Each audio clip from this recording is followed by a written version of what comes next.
kayak aplikasi atau website yang kita bisa melihat harta kekayaan daripada para pejabat. Pak, harta pejabat ini apakah ini tidak ada unsur kepentingan politik di 2024 karena ini adalah momen politik? Ternyata kankernya udah menjalar kemana-mana. Kualitas perjalanan bangsa ke depan katanya. Indonesia mau apa ke depan kalau begini? Itu sekarang hampir 1.000 triliun. Nah, kalau kita biarkan orang-orang seperti bapaknya si Mario yang jumlahnya mungkin banyak, itu ada berapa duit yang ditil?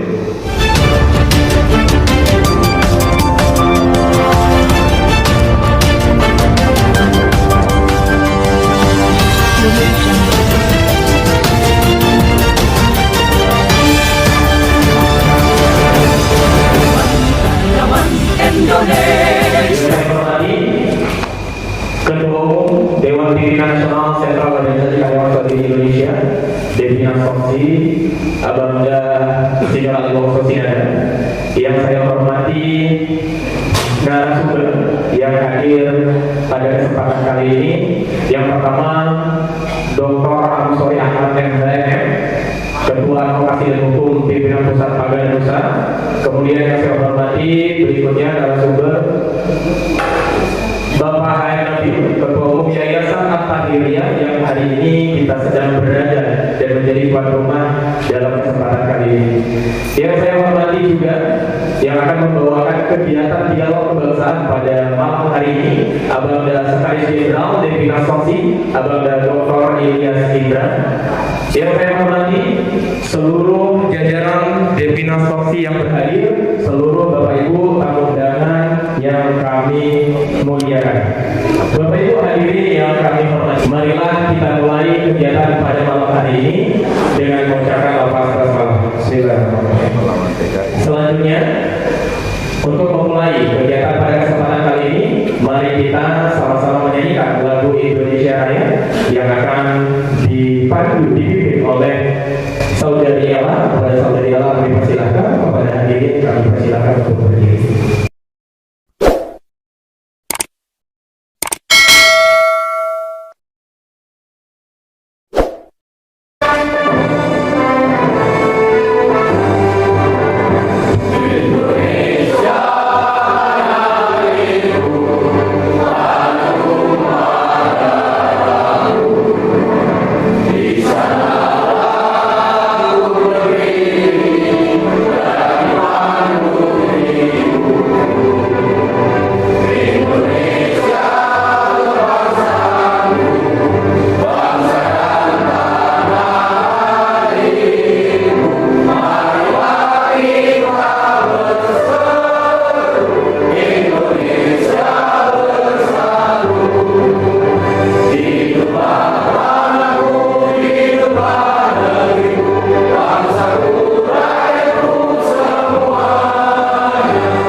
mewakili Nasional Sosi atau ada Dr. Ilyas Ida.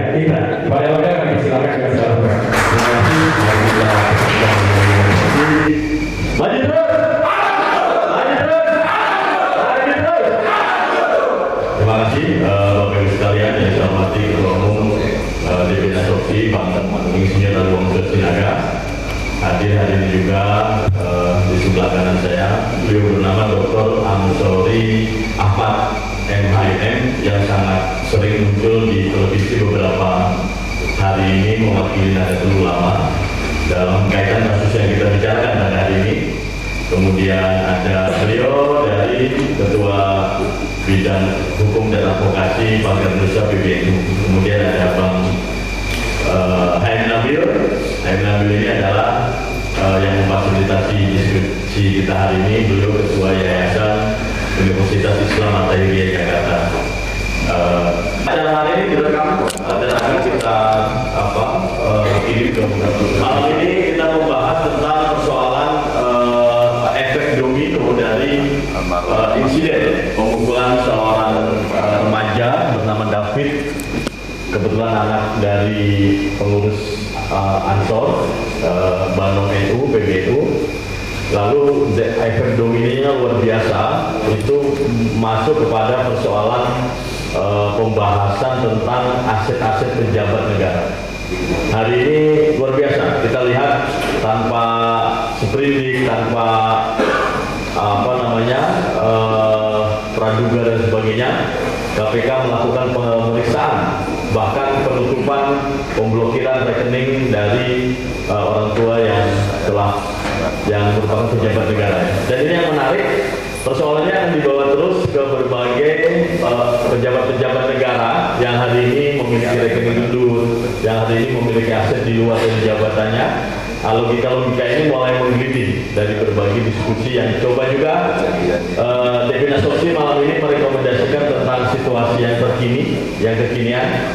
Maka dari itu saya persilahkan pertama mungkin Bang Haim Nabil sebagai tuan rumah untuk menyambut kita. Sebelum nanti saya persilahkan narasumber yang lain. Kami persilahkan, kita beli aplaus untuk Bang Haim Nabil.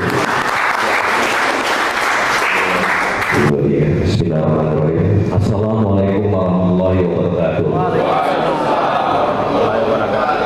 Sebelum saya bicara, saya ingin belajar di raya.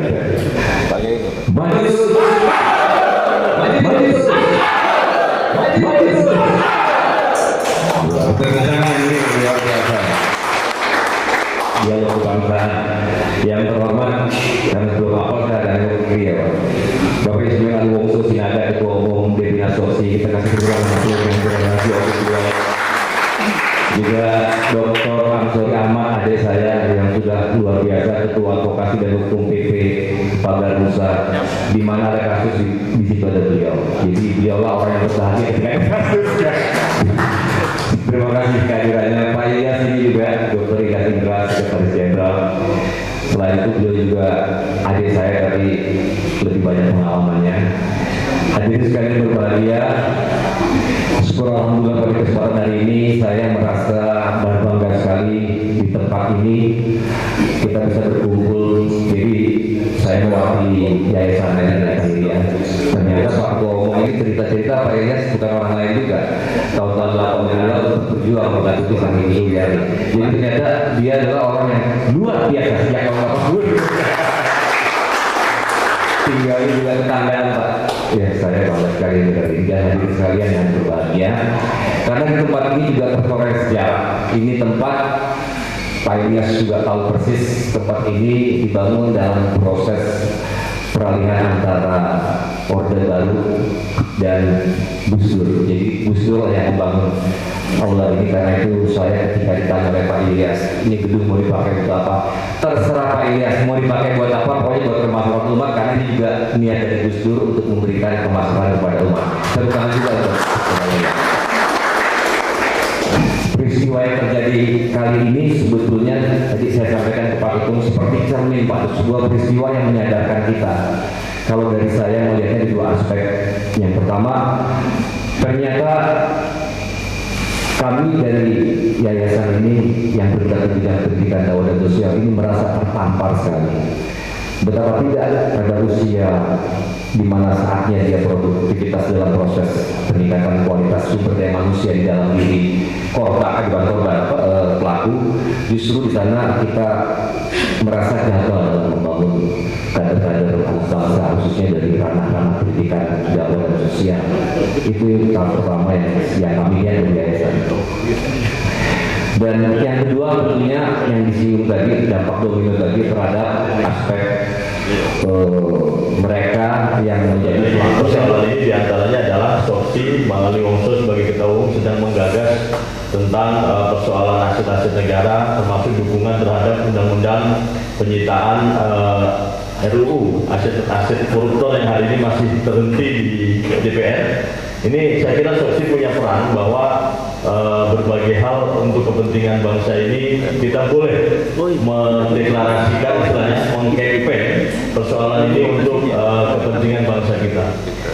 Nah, hari ini mungkin dari unsur karena yang menjadi peristiwanya adalah bagian dari NU, saudara Andi kita David ya, yang sudah beredar di video sudah mengalami siuman.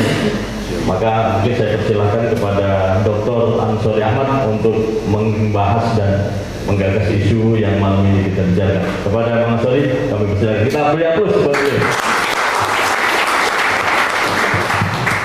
Terima kasih. Yang sama-sama kita hormati Dewan Pimpinan Nasional Bang Insinyur Ari Wongso Sinaga, Bang HM Nabil, selaku abang saya, Bang Iben teman-teman ya, guru ormas, kalau saya di ormas guru beliau, kalau politik beliau sama Dr. Ilyas Indra, saya guru beliau. Jadi di depan guru-guru ini sebenarnya saya lagi dites. Jadi kalau namanya tes, saya pasti berdiri ya gitu. Oh ini jadi saya berdiri. Katanya laki-laki kalau nggak berdiri nggak normal gitu Pak. Assalamualaikum warahmatullahi wabarakatuh. Selamat malam, salam, om swastiastu, namo buddhaya, salam kebajikan. Alhamdulillah acara malam ini dialog kebangsaan. Mungkin ada yang zoom hybrid atau apa ya. Ini Soksi dulu kalau sejarahnya dulu mau melawan PKI gitu, Soksi ya. Tapi PKI sekarang udah punya cucu nih, ya kan? Tapi nggak tahu di mana tinggalnya gitu. Tapi Soksi juga harus melahirkan generasi-generasi, karena organisasi yang baik adalah seorang pemimpin yang bisa menciptakan kaderisasi. Insya Allah dengan pimpinan beliau bisa menciptakan ke 34 bahkan 38 provinsi yang akan ada Soksi berikutnya. Kita berharap bukan ada Insinyur Ali, Bang Dr. Indra, akan ada pemimpin-pemimpin bangsa yang perhatian terhadap bangsa Indonesia. Kita di sini berkumpul, mungkin kita punya suatu pemahaman yang sama, di mana kalau kata Quran, Allah Subhanahu wa taala berfirman, Al-malu wal banuna zinatul hayat. Inilah timbul harta, anak gitu ya, itu perhiasan.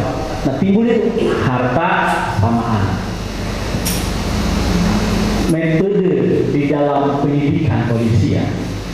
Ini kan kalau memang kita mungkin di dunia medsos kita lihat kasus ini sehingga timbul diskusi malam ini. Kalau seorang tadi katakan D dengan MDS gitu, ada S dan AG, berantem saja, ribut antara remaja. Mungkin kalau saya lihat Mbak namanya siapa Mbak? Mungkin kalau saya solusi ya bisa berantem saya Bang Nabil gara-gara beliau. Oke dong. Saya pastikan bisa itu. Dan itu tidak akan viral karena saya bukan anak siapa, Bang Nabil bukan anak siapa. Ini persoalan kan al-malu wal-ban.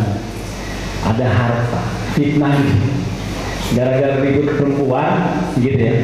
Anak siapa, maka dalam KUHP kita di BAP ada situ pekerjaan. Anak siapa?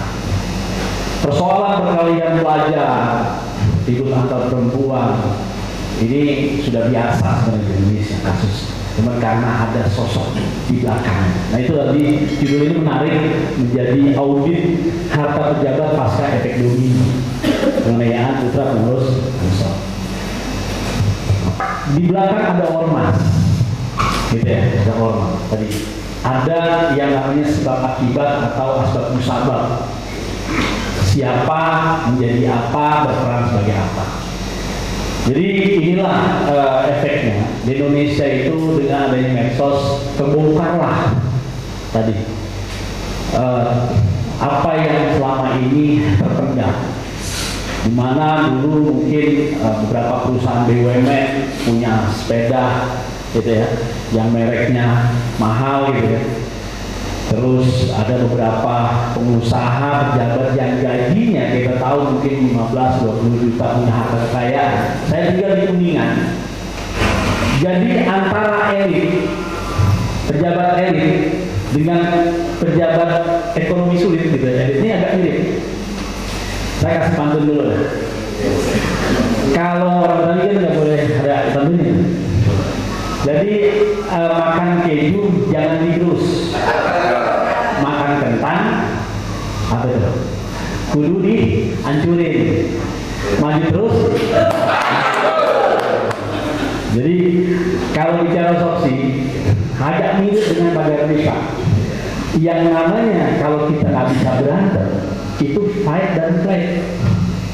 Fight berantem, flight kabur. Jadi kalau abang kita semua nggak bisa berantem, ya kita kabur.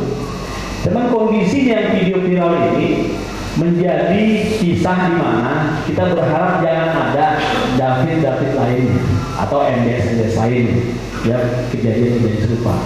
Saya pikir tadi ada hadir kawan kita Bang Dr. Aris dari KPAI Komisi Perlindungan Anak. Karena selama ini terus terang dalam dunia pendidikan kita, alhamdulillah ada Bang Nabil. Memang Madrasatul Ula pendidikan dasar itu adalah Pak. Karena organisasi yang terbesar negara yang terkecil adalah keluarga.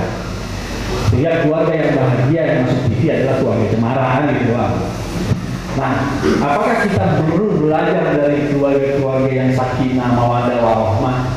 Ya, seperti apa keluarga itu? Sehingga terkait juga dengan RUU aset ya. Terhadap RUU itu ada PPATK dan sebagainya. Ini menarik, nanti akan kita diskusikan. Nah, kasus David di Polres Jakarta Selatan ya menimpa beberapa kalangan pejabat hadir ke rumah sakit dan sebagainya, kunjungan menjadi perhatian publik. Nah, ini ada apa? Tadi ya, karena ada sosok pentingnya di sini. Ketika si MDS, nama MDS Fajar tinggal di Kampung Melayu, nah diharapin Bang. Nah, ya kan? David tinggal di ini, anak ormas pinggiran gitu kan? Akamsi, anak kampung sini, nggak diharapin, biasa. Jadi ada ormas Akamsi, anak kampung sini, ya, anak kampung lalu nggak ada mencoba kalau ormas besar, NU, Muhammadiyah, udah Pancasila dan sebagainya.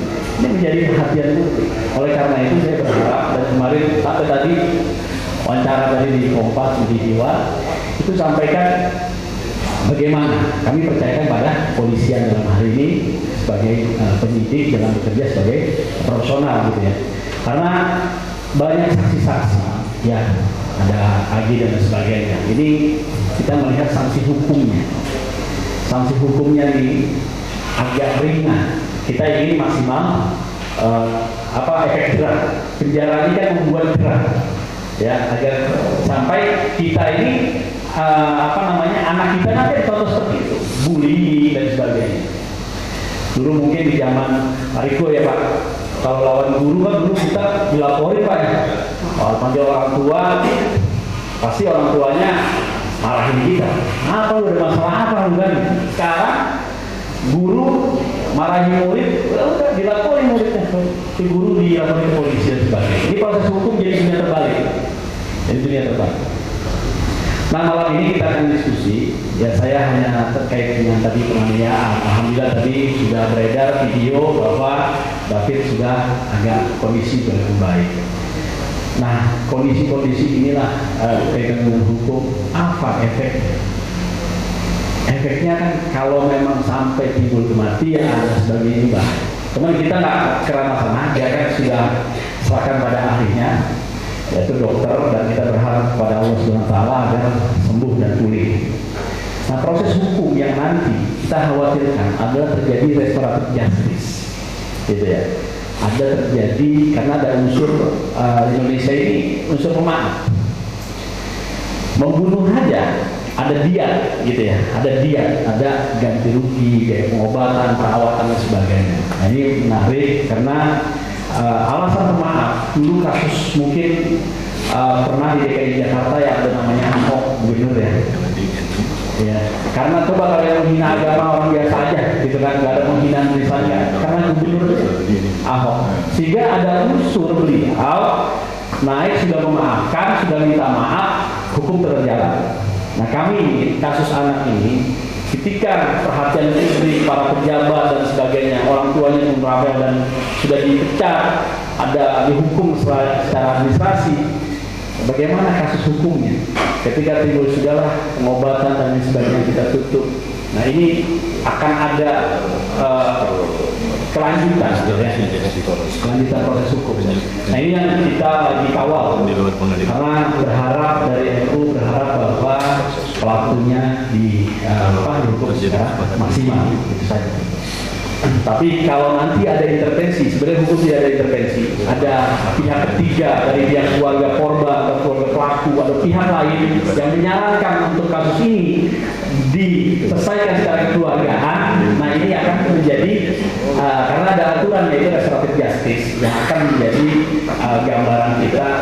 Kan kita ada diskusikan di malam ini boleh, dan di teman-teman di LBH pun sudah diskusikan itu apabila hal itu terjadi, karena ada planning A, B dan sebagainya.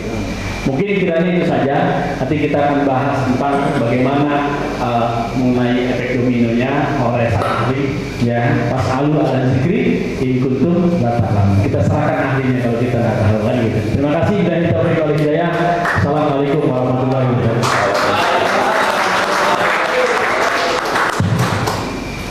Terima kasih Bang Dr. Ansori Ahmad. Kalau di berbagai Twitter biasanya memang beliau yang selalu mewakili NU di berbagai televisi ya, kaitan kasus yang kita bicarakan pada hari ini. Masih muda, ganteng juga ya, tahu itu. Teman-teman yang berdiri ini masih ada kursi-kursi yang kosong, mungkin boleh yang berusaha terhadap peristiwa yang luar biasa ini juga berkaitan dengan persoalan penyitaan aset negara. Silakan Mas Ferdi. Maju terus. Wilayah dari Tuhan Tuan Bapak Ketua Yayasan Tahiriyah Hadis Nabi. Jadi saya ngobrol-ngobrol karena saya pernah tinggal di jadi persisnya di depan Asabiyah. Jadi saya teringat Ibu Tuti Alawiyah, rupanya adalah bibi ya, kakak dari bapak dan sudah almarhumah 2017. Lalu saya teringat lagi karena saya dulu aktif di Golkar Jakarta, jadi di Alawiyah itu surkam yang kita mintakan luar biasa peran beliau dalam memenangkan Golkar di Jakarta. Lalu kalau Ibu Suryani Tahir masih ada tak? Itu ibu saya. Jadi kalau dia dimasuk tadi, ya ini juga asik, gitu kan? Jadi saya ketemu dengan putra dari saya hormati banggakan Mas Ansori, Doktor Sarjana Hukum dan Master Hukum dari India. Jadi terima kasih. Tadi sudah disampaikan kepada kita informasi yang akurat dan lengkap. Bapak-bapak, saudara-saudara, ibu-ibu yang saya muliakan, ini juga banyak dari Mas Sosi dan sudah disebut, saya tidak usah ulangi lagi ya. Assalamualaikum warahmatullahi wabarakatuh. Waalaikumsalam. Jadi kemarin itu sekjen WA saya ke depan. Yang pertama tadi Bang Nabil juga itu ada dua aspek. Yang pertama karena beliau memang ketua yayasan kasus ini terangkat saya sebagai patu dan saya dalam mengusulkan perlunya rancangan undang-undang. Kedua, bicara tentang politik, karena Sopsi adalah pendiri Partai Golkar. Ketiga, Sopsi bicara tentang sosial, karena Sopsi harus punya kepekaan terhadap. Kalau saya berpikir tidak harus besar, gitu. Karena dengan beginilah kemudian teman-teman kita bisa menggerakkan roda organisasi ini terus bergerak. Karena tema besar bergerak itu diusung pada Munas Sopsi ke-11, ya. Sopsi bangkit dan bergerak. Itu bukan hanya kemenangan sesaat, tapi regenerasi demi regenerasi ini kita buat. Saya mau sampaikan bahwa saya sangat konsen terhadap pengembangan sumber daya manusia, maka saya selalu input juga. Saya hampir tiap bulan itu memberi training SDM. Saya baru pulang dari NTB tadi. Besok saya harus ke Medan di 2 kota, kemudian saya ke Aceh di 3 kota untuk memberi supporting tentang sistem penguatan generasi muda ini menjadi lebih baik. Ada orang sama, mungkin orang menertawakan saya gitu. Kita ini bicara kebangsaan, tapi saya nggak peduli. Ya terserah saya ya, yang penting saya berbuat aja. Saya nggak pernah berpikir benefit apapun. Saya kalau bang ditanya, enggak, saya orangnya jalan aja, karena itu salah satu hobi gitu. Pada hari ini saya sangat berterima kasih. Saya kira teman-teman yang hadir ini juga memiliki hobi yang sama, yaitu memikirkan persoalan bangsa ini. Memiliki hobi yang sama, menggerakkan roda organisasi tanpa berpikir benefitnya apa gitu saat ini juga gitu ya. Itu saya kira ini semua yang hadir. Nah, untuk itu mungkin yang merekam tolong dipantau. Tim yang merekam juga yang short gitu, karena pasti ada di televisi. Saya persilakan yang mau feedback diskusi, mungkin 1, 2, 3 orang, sehingga kita bisa sharing pada hari ini. Di sini banyak tokoh-tokoh, saya kira TV Sopsi ya. Ya silakan Pak, sebutkan nama dan gagasannya. Terima kasih, nama saya Hotben. Saya mau sedikit menyampaikan unek-unek saja. Persoalan korupsi di sini sebenarnya kalau menurut saya sudah ada titik temu lagi dan tidak ada solusi untuk bagaimana caranya kita memberantas korupsi. Itu karena apa? Pertama, mentalitas bangsa Indonesia itu seperti kata Mokhtar Lubis, salah satunya itu adalah bangsa ini koruptif. Jadi kalau misalnya kita bikin sistem apapun, ya karena mentalnya sudah rusak, sudah bobrok dari zaman Orde Baru sampai zaman sekarang, semua juga kalau kita lihat bermain semua kok. Kalau kita misalnya ke kementerian, terus instansi pemerintah, terus kita dengan mafia hukum, jadi semuanya sudah lingkaran setan. Dan itu karena faktor kedua itu sistem politik kita memang sudah transaksional. Jadi kalau misalnya sudah transaksional, ya dimana caranya supaya ada feedback gitu loh. Kalau misalnya orang memberikan kartu politik atau menjadi politisi, itu kan sudah mengorbankan banyak dana. Atau bahkan kalau misalnya mau menjadi pejabat yang lebih tinggi, kalau mau naik juga harus katakanlah ada memberikan sedikit apa gitu ya, kompensasi pada atasan atau gimana yang biasa kita dengar itu. Jadi kalau menurut saya, kalau misalnya kita bikin satu rancangan undang-undang yang sebagus apapun, kalau mentalitas bangsa kita juga masuk manusia Indonesia sudah jelas dalam koruptif, ya permainannya ya nggak bisa dilihat kan. Kalau seperti kasusnya siapa namanya yang kena pejabat ini, ya dia kan semacam kepala kapal pimpinan pajak, punya kekayaan 500 miliar. Jadi kalau misalnya bisa punya harta sebanyak itu, kan nggak mungkin tanpa koordinasi dengan atasannya, tanpa ada ya semacam korupsi berjemaah gitu loh. Jadi saya terus terang ya, yang mengalir saja siapa yang lagi hapus ya kena gitu loh. Yang nggak hapus ya menikmati. Kan kita lihat ketua partai politik kesal maklum juga, ya. Kita nggak bisa apa gitu loh. Ini hanya semata-mata saya. Kalau misalnya mau membenahi masalah korupsi Indonesia ya, bagaimana supaya mentalitas manusia Indonesia itu tidak koruptif, itu yang perlu kita bangun. Terima kasih Pak. Saya pengurus dari GPS Soksi. Yang di sini saya sebagai ibu, ya. Yang saya lihat atau saya melihat dari kejadian-kejadian di sini adalah anak, ya. Menjadi seorang ibu itu tidak ada sekolahnya, ya. Tapi ibu itu belajar bagaimana mendidik anak itu sebaik mungkin. Mungkin dari keluarga, dari pendidikan keluarga dibilang madrasatul ula, ya.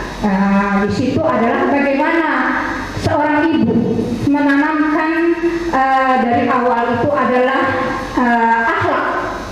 Kalau dari agama kami, ya, agama Islam, yaitu akhlak. Yang pertama kali menginginkan seorang anak itu adalah menjadi anak yang baik.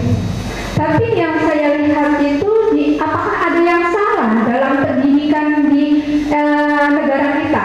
Karena sekarang saya banyak banget melihat, ya, saya tidak melihat dari yang ini, saya tidak menyoroti dari soal korupsinya, ya, tapi adalah ke bagaimana seorang anak bisa melakukan seperti itu, ya, sejahatnya. Kalau saya bilang sampai sejahat itu, gitu kan?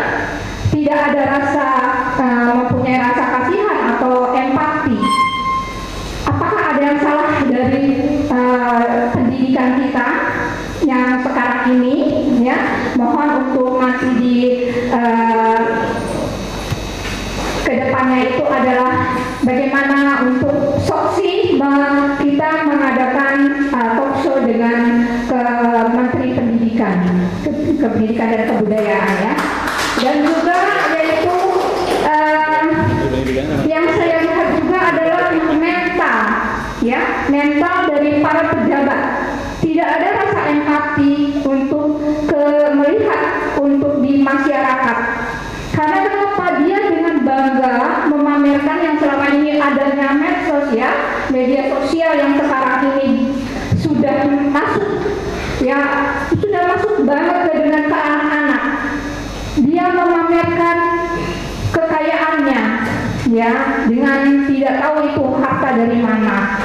Dia memfasilitasi anaknya, tapi tidak ada pengawasan. Itu yang saya salahnya di mana? Pendidikan di dalam rumah atau dalam pendidikan di sekolah? Itu saja yang saya mohon untuk kedepannya sebagai seorang ibu. Saya prihatin dengan kejadian-kejadian Mario ini, karena masih banyak di luar sana yang tidak terlihat dengan kita, ya, tidak kita tidak tersorot, karena bukan siapa-siapa yang menurut Bapak Ansori, ya, karena siapa sih lo, gitu kan, jadi nggak kenal siapa lo, gitu. Jadinya setelah masuk ke medsos barulah, ya kan, aparat menangani. Itu banyak kejadian-kejadian. Itu yang saya prihatin sebagai seorang perempuan, seorang ibu. Itu saja dari saya. Wassalamualaikum warahmatullahi wabarakatuh. Ya, mendengar diskusi kita malam ini saya kira sangat menarik, apalagi berkaitan dengan audit harta pejabat pasca efek domino penganiayaan citra Mas Ansor. Mungkin bisa ceritakan sedikit bahwa kalau bicara masalah audit dan tadi sempat disinggung masalah pencegahan dari sisi pencegahan tindak pidana korupsi di Komisi Pemberantasan Korupsi. Saya cerita sedikit bahwa pada saat saya S1 dulu, kebetulan saya punya lembaga anti korupsi yang kemudian kita selalu kerjasama dengan KPK. Jadi hampir tiap bulan lembaga kami dan KPK kerjasama dalam rangka upaya pencegahan tindak pidana korupsi. Waktu masih era versus buaya, jilid 1, masih cantik bangsa dan iya waktu itu. Saya waktu itu di undang-undang pastikan dulu itu masih undang-undang nomor 30 tahun 2002, pencegahan jalan, OTT jalan. Nah, seiring berjalannya waktu ada banyak dinamika yang terjadi. Bicara masalah pencegahan sebenarnya KPK ini sudah melakukan upaya dari dulu sampai sekarang. Memang cuma efektivitasnya masih sangat minim. Di saat itu sudah berjalan, tiba-tiba ya dirubah lagi undang-undang itu karena KPK dalam perjalanannya sering melakukan OTT. OTT ini dianggap lagi sebenarnya tidak cukup di bagi Indonesia. Kita ini mau menghilangkan korupsi atau mau menangkap koruptor. Nah, terkait dengan audit harta kekayaan seperti yang disinggung tadi sama Ayahanda Ali Wongso Sinaga, bahwa perlu adanya kayak semisal kayak aplikasi atau website yang kita bisa melihat harta kekayaan daripada para pejabat dengan dasar bahwa ada undang-undang transparansi publik. Cuman yang menjadi pertanyaan saya adalah apakah kita kan ada batasan di sini antara harta yang diterima negara dari negara dan harta kekayaan pribadi. Apakah itu diperbolehkan? Terus ketika semisal itu tidak bisa kita upayakan, apakah ada upaya lain? Semisal hanya harta yang dari negara yang kemudian kita bisa lihat, harta pribadi tidak perlu kita lihat karena kan yang potensi korupsinya ada karena itu kita ambil dari kekayaan negara kan, maksudnya tidak menyentuh harta pribadi. Mungkin itu yang pertama. Yang kedua, kira-kira langkah apa yang kemudian diambil oleh Dewan Pimpinan Nasional Saksi dalam mewujudkan lahirnya undang-undang tentang sita aset para koruptor itu. Langkah konkretnya seperti apa? Kira-kira apakah Saksi mengajukan perbandingan rancangan undang-undang ke DPR atau seperti apa? Mungkin seperti itu. Oke, pada salah satu tema ini yang seperti disampaikan oleh Dr. Ansori Ahmad tadi kan, kalau misalkan kita ini bukan anak pejabat maka kita disoroti. Karena ini adalah salah satu pengurus Ansor, maka kita disoroti dalam publik. Saudara kita David. Maka yang bisa tanyakan di sini, apakah ini tidak ada unsur kepentingan atau kepentingan dari pengurus Ansor ini yang mau diproses lebih lanjut? Dan kedua, masalah pembongkaran harta pejabat ini, apakah ini tidak ada unsur kepentingan politik di 2024 karena ini adalah momen politik yang saya sayangkan. Ini adalah anak pengurus Ansor di seluruh dunia sudah tersebar berita-berita hoax seperti itu. Karena ini mencakup institusi keagamaan juga kan, karena ini adalah pengurus Ansor.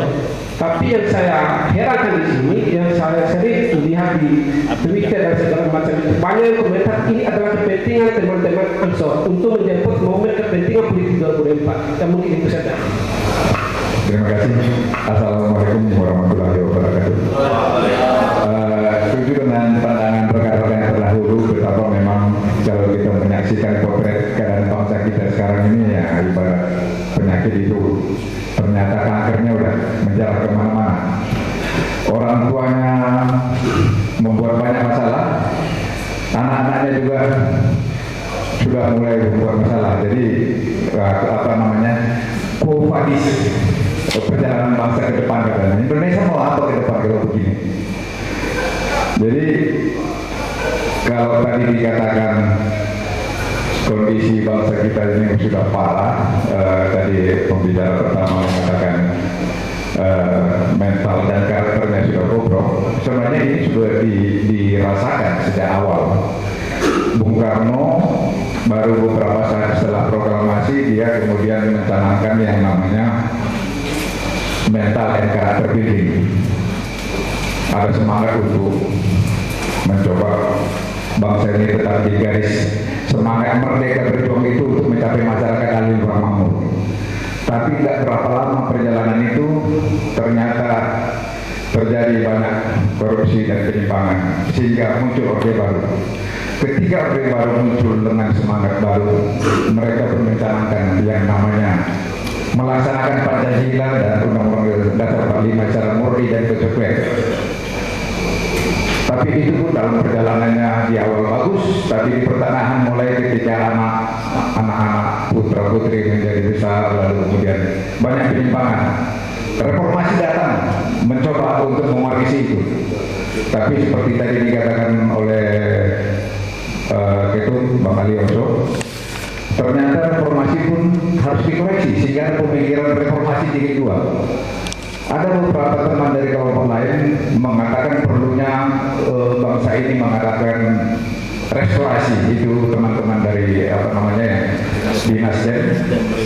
Mereka mencoba, ini banyak penyakit ini, bagaimana membuat bangsa lurus ke depan kembali? Oh, kita perlu restorasi bangsa gitu. Jadi semuanya ada pemikiran-pemikiran, ada reformasi jilid 2, restorasi, penyelenggaraan Pancasila murni atau konsekuen, mental karakter pilih. Ini jatuh bangun terus ada usaha itu gitu. Nah, apa yang terjadi pada hari ini tadi sudah banyak dikatakan bahwa memang yang terjadi ini sebenarnya banyak di masyarakat. Misalnya penyiksaan oleh teman-teman sendiri di kelas yang namanya selama ini bully itu sudah banyak terjadi. Banyak kita lihat hampir sama parahnya seperti ini, tapi nggak terberitakan, hanya sepintas kita lihat lewat. Jadi kalau tadi dikatakan ini membuka kotak Pandora ini merupakan kasus Beli. Ini benar-benar kalau bisa memang Soksi dengan NU Ansor itu bagaimana ini di-trigger benar menjadi efeknya benar-benar luar biasa untuk merubah bangsa kembali. Nah, Soksi dalam munasnya yang kemarin di Pekanbaru juga mencanangkan perlunya kita mengadakan transformasi dan reformasi budaya. Kenapa itu perlu? Karena kan sudah terlalu banyak penyimpangan. Lalu bagaimana kita melakukan itu? Pemikiran kita adalah melalui pendidikan. Kenapa pendidikan perlu? Karena kita lihat sekarang ini orang generasi muda seperti Marco itu dipengaruhi tentu dari keluarga kurang kontrol. Orang tua mungkin memanjakan dengan semua kebutuhan, tidak ada pendidikan karakter. Tapi di sekolah juga masyarakat kita terjadi seperti itu. Sekarang tidak ada lagi yang namanya pendidikan budi pekerti, tidak ada lagi namanya pendidikan moral Pancasila. Nah, itu beberapa tahun ini. Ini kan dulu pendidikan moral Pancasila ini kan maksudnya supaya kita bisa ada satu rel yang perlu kita jalani bersama gitu. Lalu kemudian orang tuanya pun dengan segala kemewahan diberikan kepada anaknya seperti itu, sehingga si anak merasa dengan harta orang tua saya bisa terjadi apapun. Sampai kita ada baca itu bahwa Marco bilang sama temannya itu, kamu gak usah takut, saya jamin kamu akan dibela bapak saya, ya tentu dengan uang gitu. Kamu gak akan masuk penjara gitu. Jadi betapa kita sekarang mengagungkan materi walaupun kita negara hukum. Jadi saya sangat berharap bahwa peluang ini benar-benar dimanfaatkan bukan untuk membalas dendam, karena ini adalah penyakit masyarakat, tapi bagaimana ini memperbaiki keadaan kondisi masyarakat kita. Terima kasih Bang Sekjen, kemudian Bang Abil, juga Mas Ansori. Saya ingin memberikan pendapat terkait dengan dialog kebangsaan, efek domino penganiayaan putra pengurus Ansor. Sebetulnya kalau menurut saya, hikmah yang bisa diambil adalah saat ini perlu pengaturan yang lebih baik bagaimana negara bisa mengatur pejabat-pejabatnya. Itu saya rasa poin yang paling penting. Nah, seperti kita ketahui untuk pajak, kalau setahu saya PDB tahun 2022 itu kan 19.000 triliun. Sementara pendapatan dari pajak itu, saya kemarin ada diskusi sama orang pajak, itu sekarang hampir 1.000 triliun. Jadi angkanya kan besar sekali. Malah targetnya itu Menteri Keuangan Sri Mulyani bicara bahwa targetnya adalah angkanya 13-15%. Ini jauh lebih rendah dibanding misalkan Malaysia itu 17%. Nah, artinya angka yang beredar dari pendapatan dari pajak itu luar biasa besar. Taruhlah misalkan 10% aja sudah 1.900 triliun. Nah, kalau kita biarkan orang-orang seperti bapaknya si Mario yang jumlahnya mungkin banyak, itu ada berapa duit yang ditil? Itu saya rasa poin yang penting. Saya sebagai orang usaha, pajak yang diambil negara dari usaha, setiap pengusaha ya, itu ada 9 jenis pajak. 9 jenis pajak dari PPN, PPh 21, 22, 23 terus. Itu jumlah totalnya 22%. Jadi kalau misalkan pengusaha yang punya omsetnya 100 miliar misalkan, itu berapa yang diambil? Nah, kalau ada orang-orang seperti bapaknya Mario, namanya siapa? Rafael ya. Nah, itu dia jago nilep-nilep, itu berapa moge yang dia bisa beli. Nah, ini yang saya bilang harus penting, yang harus segera penyelenggara negara itu mengatur bagaimana caranya supaya pejabat-pejabat mampu dan harus dikontrol. Nah, sekarang saya bicara adalah pajak. Ya sudah, kita kontrol aja ada berapa ribu, saya nggak tahu jumlah pajak itu berapa, saya nggak tahu. Tapi yang pasti ada berita yang mengatakan bahwa 15.000 petugas atau pegawai pajak tidak melaporkan harta kekayaannya. Nah, ini kan poin yang penting saya rasa. Ya sudah, yang kita hajar ya pajak. Menteri Keuangan yang menjadi komandannya di situ. Bagaimana kita mengatur? Tadi dari Soksi, dari Abangda sudah bicara terkait dengan bagaimana kita membuat rancangan undang-undang untuk membuat transparan laporan harta kekayaan dari seluruh pejabat publik.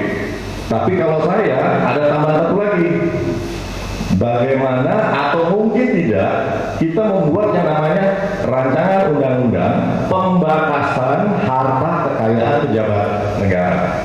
Jadi misalkan pejabat golongan eselon sekian, ya hartanya nggak boleh lebih dari sekian, etikal. Nah, ini usulan.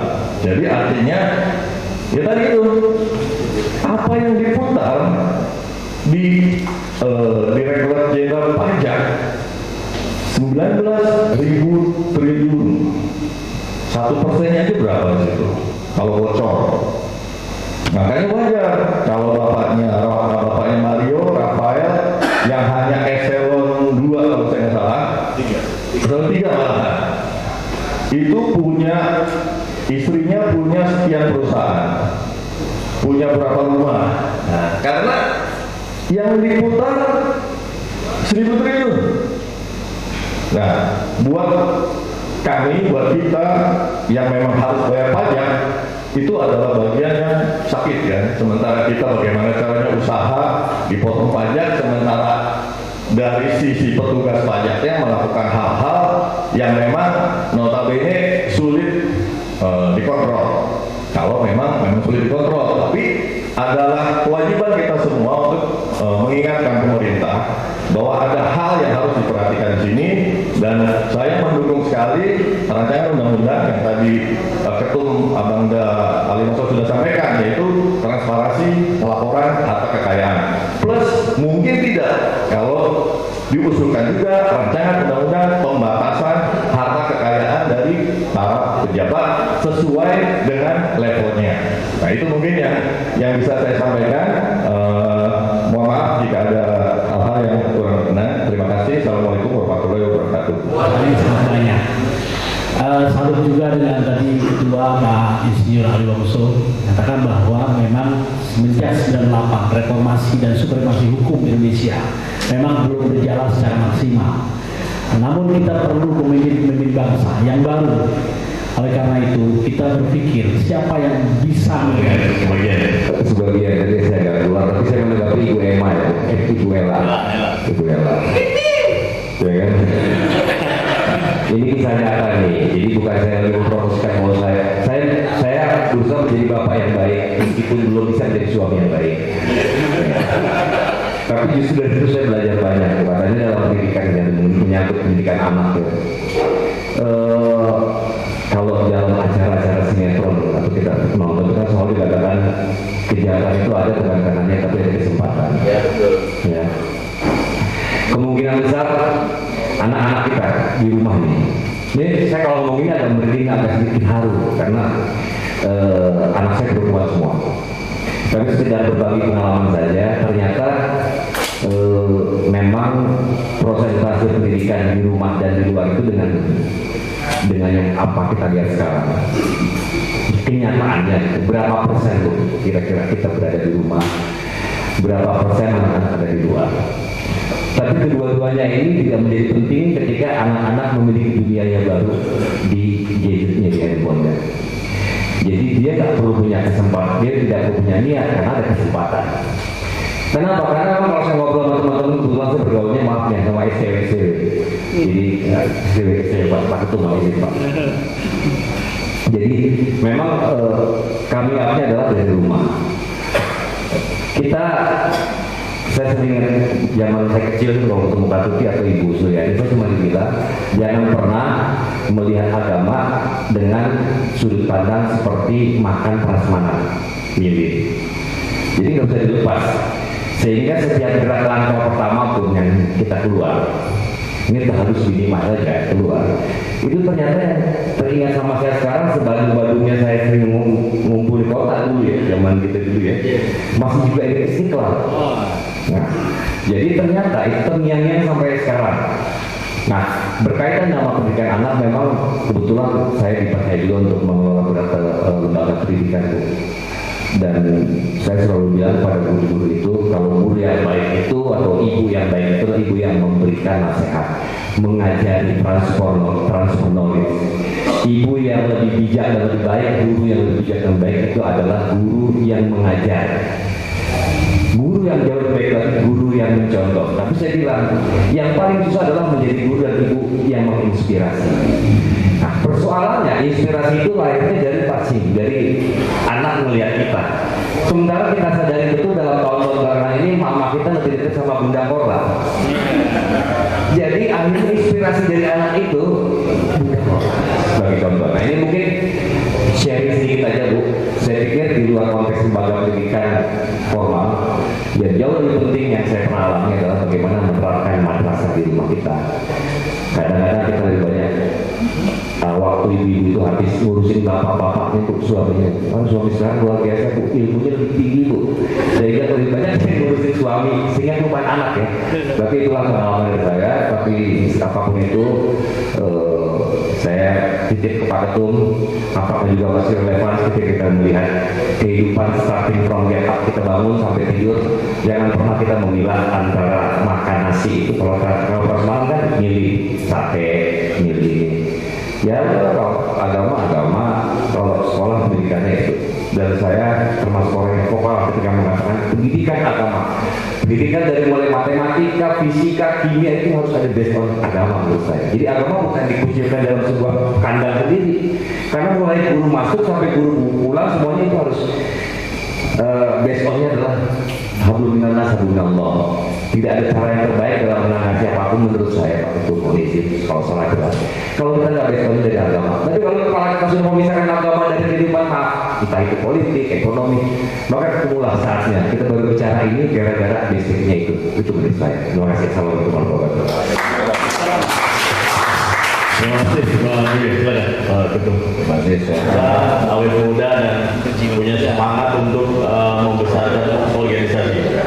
Bang Ibe, terima kasih banyak bertempat waktunya. Beliau tadi mau izin, saya nggak nanya lagi mau izin atau kerjain aja, tapi tetap masih duduk di sini. Terima kasih Bang Ibe. Ini mungkin karena suasana yang hangat pada malam ini, Bang Ansori, tokoh NU muda yang sangat vokal. Boleh dicek nih sangat sering di televisi. Jadi terima kasih juga waktunya. Dan teman-teman semua yang hari ini saya kira ada dua hal yang saya bisa simpulkan teman-teman. Pertama adalah sampai jam 10:30 hampir teman-teman hari ini memasuki namanya elite people. Elite people ini adalah sekelompok orang yang sedikit kemudian dia mau berpikir tentang bangsanya. Itu saya mengategorikan itu. Dia mau berpikir tentang persoalan bangsa ini, dia mau berpikir tentang hal-hal yang mungkin orang lain tidak memikirkan itu. Yang kedua, teman-teman, adalah sekelompok namanya seseorang yang sangat konsen pada nasionalisme of interest. Nasionalisme of interest ini orang-orang yang berpikir bahwa persoalan bangsa ini di atas kepentingan yang lain. Jadi dia berpikir serius apa yang dia bisa berbuat buat bangsa ini. Dia berpikir bagaimana bisa membantu apa yang dia bisa bantu untuk masyarakat, untuk negara ini. Saya kira saya mengategorikan itu bukan hal yang omong kosong, karena semua orang bisa melakukan itu. Jadi apapun profesinya, berapapun hartanya, dia bisa melakukan hal-hal yang terbaik buat masyarakat Indonesia. Kalau dia berbuat baik dengan masyarakat, dia membantu bangsa ini gitu. Jadi dia terhadap generasi ini juga. Jadi saya kira dua hal itu yang saya berikan penghargaan buat teman-teman yang mau berpikir dan diskusi sampai malam ini. Plus buat teman-teman semua yang jauh-jauh datang semuanya ya. Saya kira itu ada bingkisan kecil dari panitia, mungkin diprioritaskan buat ibu-ibu ya. Karena yang tidak kebagian ya dimaklumi saja, nggak mungkin terbatas. Saya kira itu. Terima kasih teman-teman. Sukses untuk kita semua. Solusi maju terus. Maju terus. Maju terus. Terima kasih. Assalamualaikum warahmatullahi wabarakatuh.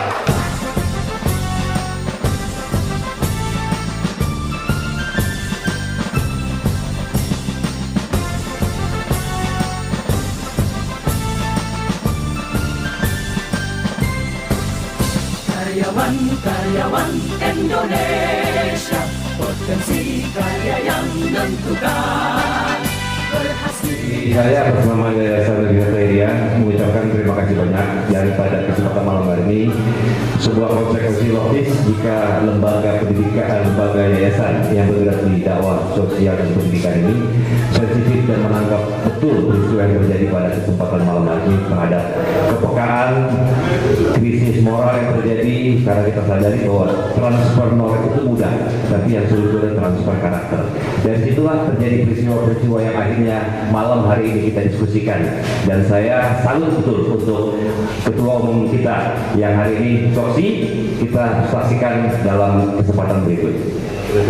Baik, terima kasih. Acara malam ini marilah kita sama-sama doakan pada Dinda David semoga lekas sembuh, dan kita percayakan pada polisi agar masalah ini dapat diusut tuntas dengan jelas dan transparan. Dan terima kasih untuk Soksi, sukses terus dalam berdialog kebangsaan. Soksi maju terus pantang mundur. Terima kasih atas nama Dewan Pimpinan Nasional Soksi. Kami prihatin atas terjadinya penganiayaan pada Ananda David ya. Dan kami berdoa dengan tulus semoga cepat sembuh, pulih kembali, dan nanti dapat belajar dan menjadi anak bangsa yang kami harapkan akan berguna dan menjadi teladan bagi generasi muda. Dan pada malam ini Soksi ya bersama tokoh-tokoh muda dari NU telah berdialog, dan dari dialog ini kita juga melihat ada satu nilai, katakanlah itu sebuah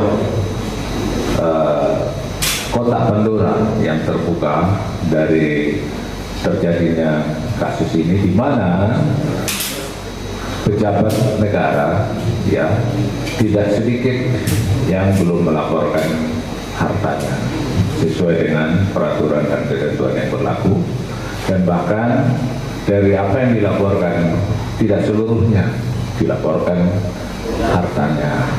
Nah, kami dari Soksi mengajak teman-teman termasuk keluarga NU untuk bersama-sama ya bagaimana kotak Pandora ini kita gunakan dalam rangka membangun bangsa negara kita ke depan lebih baik lagi, yaitu dengan satu gagasan perlunya undang-undang pelaporan harta pejabat negara yang berbasis transparansi publik dan akuntabilitas publik.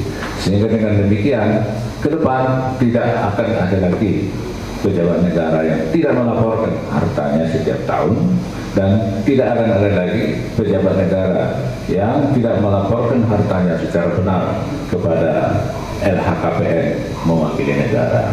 Dan ini penting dalam rangka pencegahan korupsi ke depan yang tentu akan membuat bangsa kita lebih cepat maju. Demikian dapat kami sampaikan. Terima kasih. Wabillahi taufiq wal hidayah. Wassalamualaikum warahmatullahi wabarakatuh. Maju terus, mantap dulu.